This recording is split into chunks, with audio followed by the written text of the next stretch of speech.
Jeremy and Kate here from Bailey's New Plymouth. Welcome to week 2 of Short, Sharp and On Point, all things real estate. Now, last week we spoke about the what is your property worth and covered off that. Now, leading on from that, we are now looking at the marketing strategy and how to find that best buyer, that premium buyer for your property.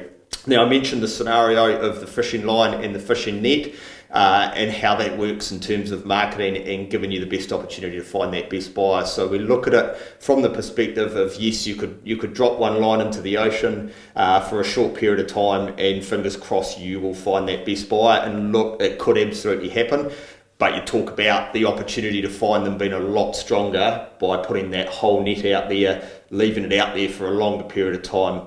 Look, generally you're going to have a better chance of hooking that best buyer. So from that perspective, it has to be done through a comprehensive marketing campaign and, of course, time on the market. Now, there's so many different avenues these days to do with marketing and what to choose, and we've got some pretty good ideas around what seems to be working for our vendors at the moment. Yeah, that's right. So it's your 1 week campaign versus your 2 to 3 week campaign. In a hot market like we're in at the moment, the 1 week campaign does tend to be selling properties. Are they getting the premium price? Who knows?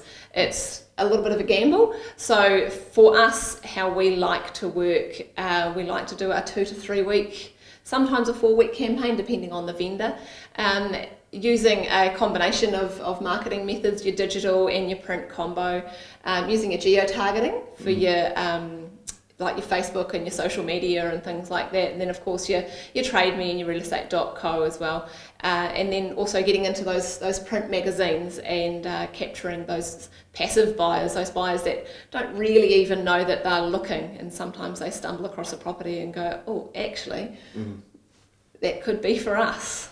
Absolutely. So yeah, that's what it's about. It's, as I say, it's casting that net wide and using all those different avenues, because we just don't know where that buyer's sitting. They could be sitting in a different country ready to come home to New Zealand, or they could be at a local cafe in town here. Like you said, passive buyer picks up the magazine and goes, that's the property that we've been looking for. So if you are looking to go to market, remember that, you know, that size of that campaign, that length of that campaign potentially is the key to finding that premium buyer. And next week, obviously, we're going to have a look further into those different marketing methods. We talk about marketing, but obviously, you know, looking at your property, what's the best way to market it? Is it by auction? Is it by price? It can be confusing, but we are going to look at that in more detail and hopefully help you in making that decision of what the best option is going to be for you to sell your house at that premium price. Look forward to catching up with you next week. See you later.